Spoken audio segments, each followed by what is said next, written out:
Welcome to CBC Windsor News at 6. I'm Meg Roberts. Thanks so much for spending part of your evening with us tonight. A proposed class action lawsuit has been filed against 5 hospitals in southwestern Ontario and the IT company that services them. This following a ransomware attack. Plus, city staff say they have a plan to eliminate all deaths and serious injuries on its roads. The details on how outlined in a new report called Vision Zero. And there are new calls to get the province to take over responsibility for the EC Row. This comes as the province agrees to take over 2 expressways in Toronto. A class action lawsuit has been filed against 5 hospitals in southwestern Ontario, along with their IT provider. This comes after a ransomware attack on the institutions where highly sensitive data from hundreds of thousands of patients was leaked on the dark web. The CBC's Jennifer LaGrassa joins me now live from the newsroom. Jen, what can you tell us about this lawsuit? So, Meg, the $480 million lawsuit was filed earlier this month, and that was after hospitals in Sarnia, Chatham-Kent, and Windsor, Essex, along with their IT provider Transform, after they said that they were the victims of a ransomware attack, and that was on October 23rd. The hospitals decided not to pay the ransom, and in a joint emailed statement today, they said that they're aware of this lawsuit, and that since this is a legal issue, they can't be commenting further. The lawsuit was brought forward by a Sarnia resident, Robert Smith. He's someone who's gone to Blue Water Health throughout his life, and his information is some of the ones that's been breached. That's according to the statement of claim. So this statement of claim, if we take a look, it says that the computer systems with highly personal health information were not protected adequately, and that it was vulnerable to cyber attacks or breaches. It continues to say that the hospitals and Transform knew that their security policies and practices were out of date and that they didn't meet the industry standards, but that they didn't do anything to protect themselves.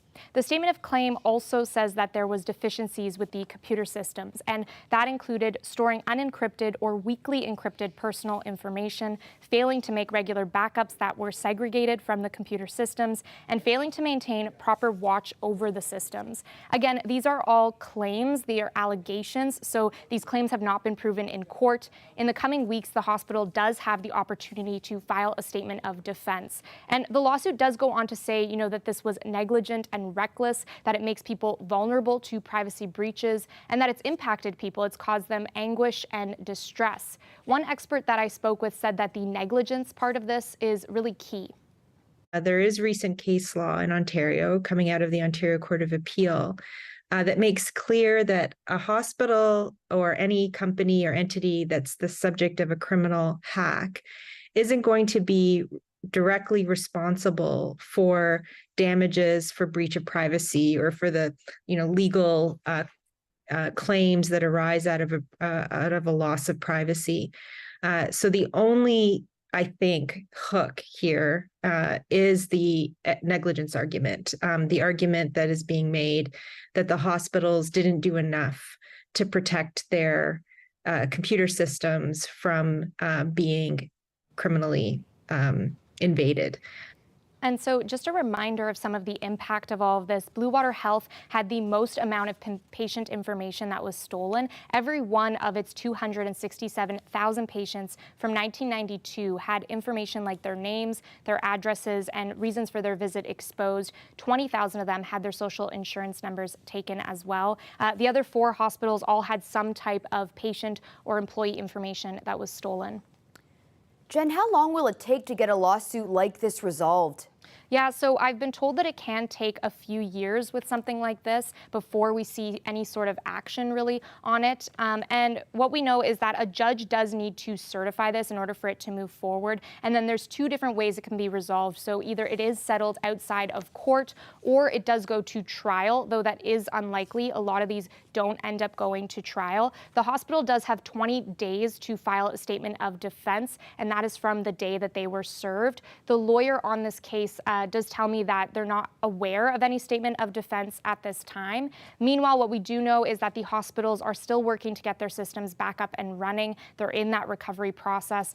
They're saying by mid-December, they will likely be back online. Meg. Well, thanks so much for that, Jen. That's the CBC's Jen LaGrassa reporting live from the newsroom. Every year, dozens of people are seriously injured or killed in collisions on Windsor roads. but city staff says they have a plan to eliminate those incidents. The CBC's Chris Ensing on the goals and the costs.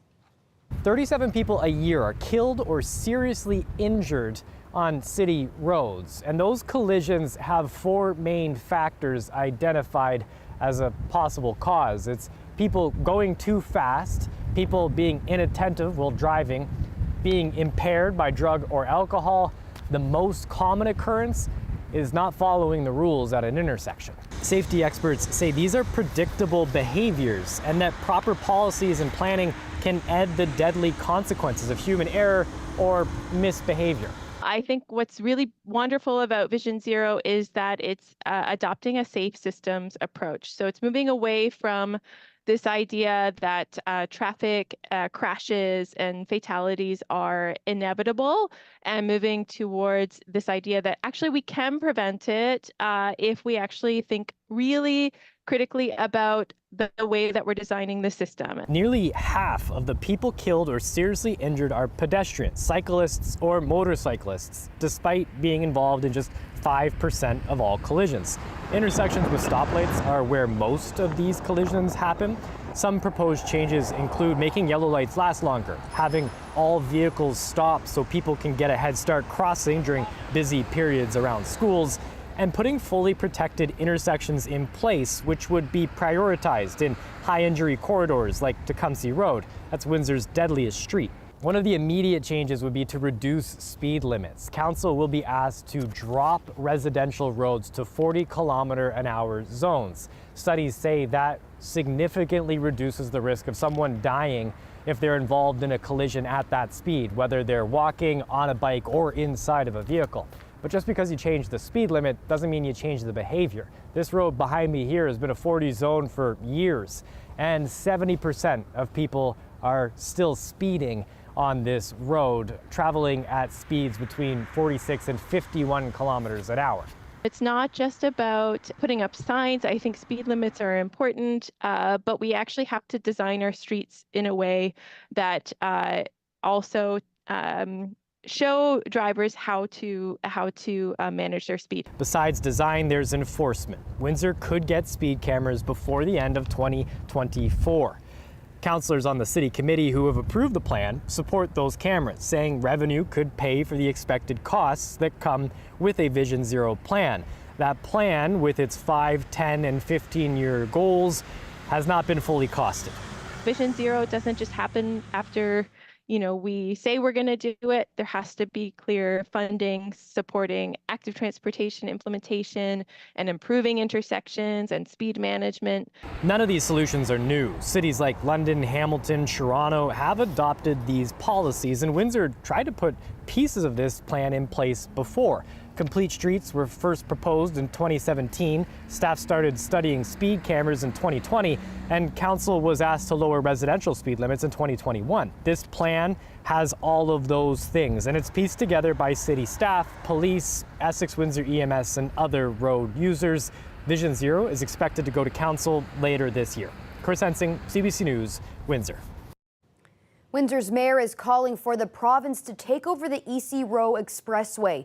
It comes after Toronto recently uploaded two of their busy roads, the Don Valley Parkway and the Gardiner, to the Ontario government. The CBC's Dale Molnar has more. The province downloaded the responsibility of the Row Expressway to the city in 1997. The mayor says it costs the city $10 million a year in infrastructure upgrades, and he says that's not fair.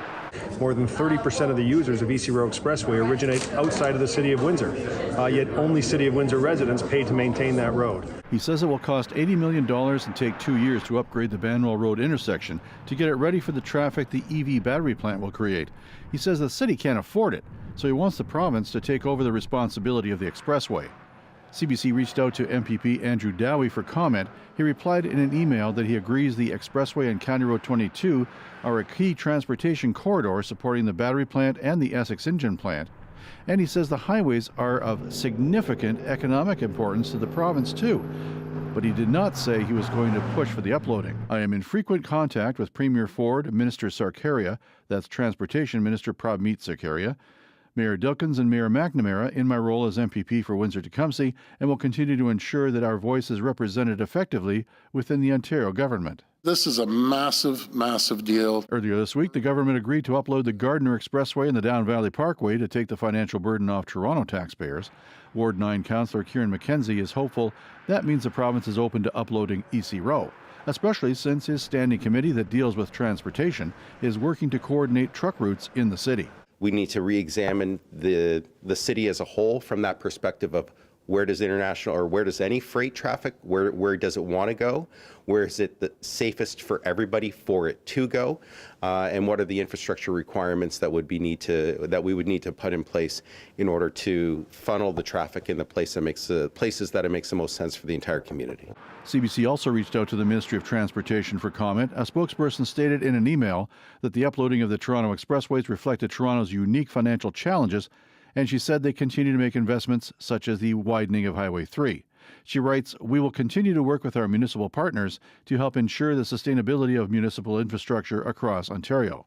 The mayor says if the Row Expressway is uploaded, it will give the city more money to fix residential streets.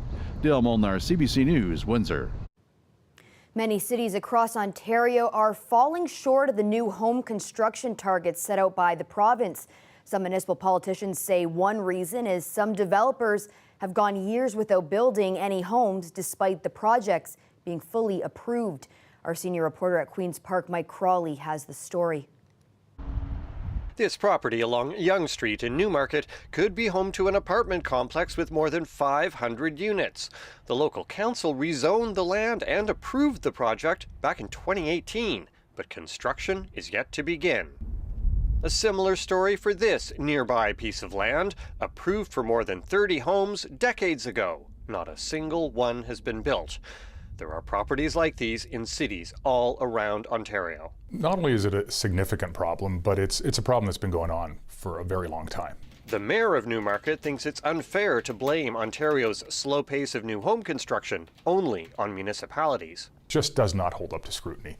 If anybody believes that, if you could reduce the planning process by 30% in a timeline, then we wouldn't have a housing crisis, I think you're fairly naive. The cities of York Region have approved housing projects totaling 49,000 units, on which construction has not begun.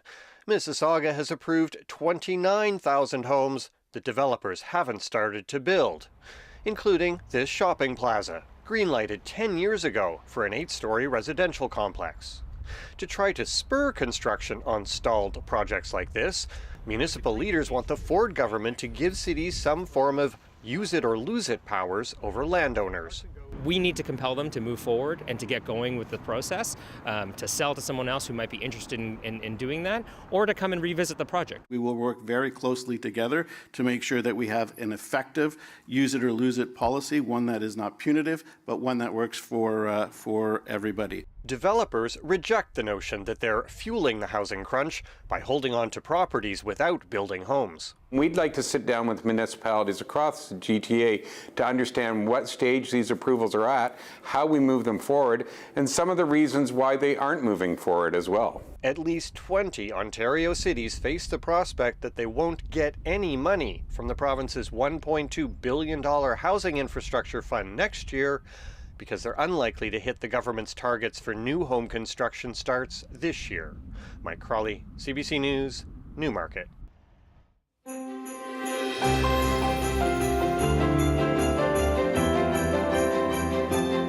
Our annual campaign, Sounds of the Season, has started in support of local food banks.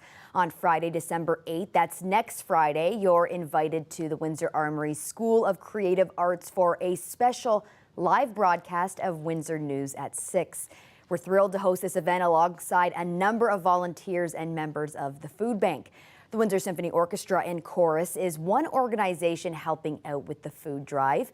Tonight at 7:30, they're performing Handel's Messiah at Assumption Church. They'll be collecting food at their concerts tomorrow night at the Leamington Mennonite United Church and Sunday at St. Anne's Church in Tecumseh. Messiah is I would attend before I became a member of the chorus. This is the 35th anniversary of the WSO chorus, and we were basically formed to perform Messiah, back in 1988. I've been performing Handel's Messiah with the chorus since 2007. So a lot of it is, in my memory, and I love the music.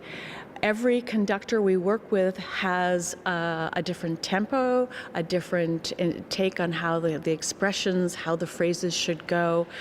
So that keeps it fresh every time. It's just a wonderful sound. The harmonies are just glorious, and the Baroque orchestration, in the strings and the harpsichord is just magical. Join CBC Windsor to help the UHC hub of opportunities this holiday to make the season kind for our neighbors in need. For more information, you can go to cbc.ca/WindsorSots. We're finishing out November with some warmer weather. Colette joins us after the break to share what we may be in store for in December. Stay tuned.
Colette, you were right. You called it. What a way to finish out the month of November with that warm weather today. Yeah, just some absolutely beautiful conditions. I know. And yet tomorrow, the first day of December, also happens to be the beginning of meteorological winter. And so with that, Meg, I thought I would go ahead and just kind of take a look. Now, Environment Canada will expound on this tomorrow when they really kind of put out their winter outlook. But this is just sort of a preview in terms of temperatures of what we're seeing or looks like will be happening for the winter months, December, January, February. And for the eastern half of the country, for most of the country, in fact, we're looking at temperatures likely to be above normal. We have a very strong El Nino, so that would make sense. But it is a percentages game. This is just the probabilistic forecast. And so if you look closer to the lower Great Lakes, not quite into the orange because the probability was more around like 40-50. So that's like a 50-50, right? But then we get to this target where there's a much better chance, 70% or so, that they'll be seeing above normal. But we do tend to see those temperatures on the milder side when we have a strong El Nino. We can also get into the storm track. However, the ice storm of 1998 was an El Nino year. So you can always get some surprises too. Looking at our current temperatures, not a surprise. We were anticipating mild readings today, but very enjoyable to end up the month of November, plus with sunshine in there. Now, at times around 2 o'clock, our winds were gusting near 50 kilometers an hour. Sustained winds, though, still strong. The gusts are not as strong. So our sustained winds from the southwest at about 30. That's partly along with the sunshine that helped to pick these temperatures up. We were actually up to, rounded up to 10 degrees for the daytime high.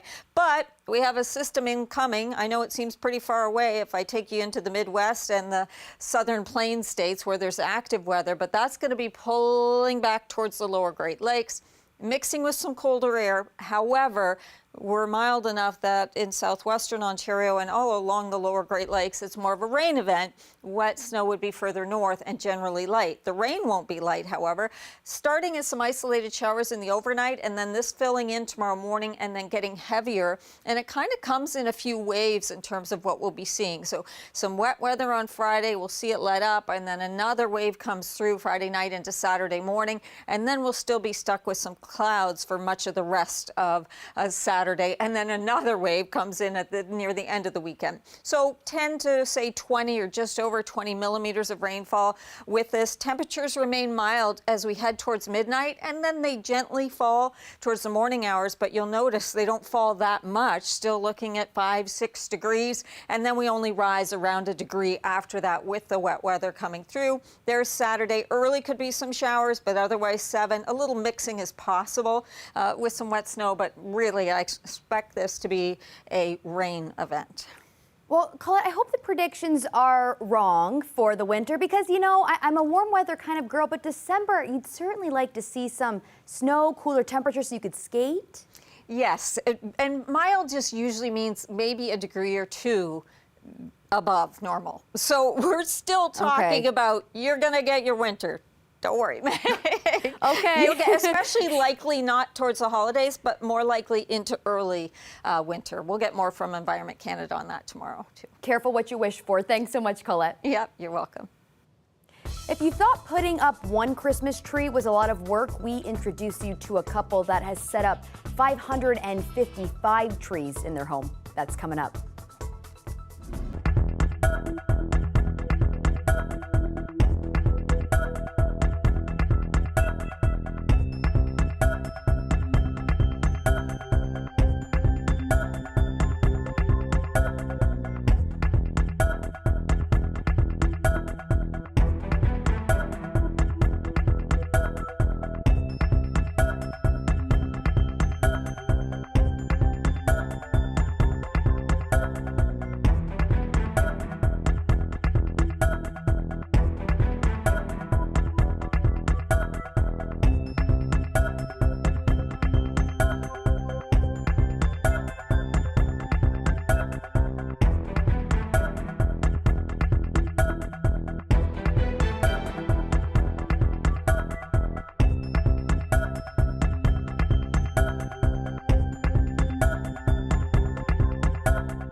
More evidence today that Canada's economy is slowing. Big job cuts from the big banks and the latest GDP report that has surprised financial experts. Senior business reporter Nisha Patel explains the developments. Layoffs are back on Bay Street. After growing their workforces during the pandemic, all of Canada's big banks are shedding staff. TD says it's slashing about 3,000 jobs. CIBC says it has cut more than 2,000. We've architected CIBC to deal with the economic environment that might come in 2024. If things go slow, we'll manage accordingly. Over the past few months, Scotiabank, RBC, and Bank of Montreal announced plans to downsize too, trimming costs in an uncertain economy. The banks are also setting aside more money to cover bad loans, as many Canadians will have to renew mortgages at much higher rates in the new year. It's more than a risk. It's more not about if, but when we're starting to see those financial distress filtering through the economy. And that economy is weaker than expected, according to the latest GDP report. A Canadian economy that's mostly stagnant at this point, not a lot of growth, not a lot of momentum. GDP fell 0.3% in the third quarter. That means the economy is shrinking. Business investment slowed, exports sank, consumer spending was flat. The Q3 number would have been worse if not for government spending, and that's not really a recipe for sort of successful economic growth if the government is just kind of filling in the gap. Still, Canada's job market is holding up surprisingly well, so economists aren't declaring a recession just yet. There's a lot of sort of signs that it's softening, but it doesn't necessarily mean that we're going to end up in a significant recession. All of these factors part of the Bank of Canada's calculus as it does what it can to cool inflation. We need this period of slower growth to relieve those price pressures, to restore price stability. And then when we get there, growth can pick back up, the economy can grow again. For now, analysts say it all likely means the end of interest rate hikes. Most are expecting the Bank of Canada to hold rates steady next week. Nisha Patel, CBC News, Toronto.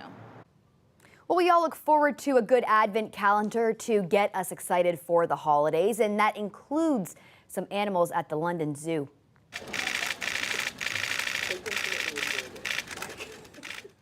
It decided to give these tiger cubs an early peek at their Advent calendar. A scented trail of cinnamon and nutmeg helped. The resident squirrel monkeys, who look more naughty than nice, seem to get the hang of reaching for the hidden treats. The Christmas tree-shaped calendar was reserved for the frisky meerkats. No chocolate in their calendar, though. Those are 25 slots containing their favorite snacks, crickets. A German couple is taking their love for the holiday season to a record-setting level. They've decorated their home with hundreds of Christmas trees.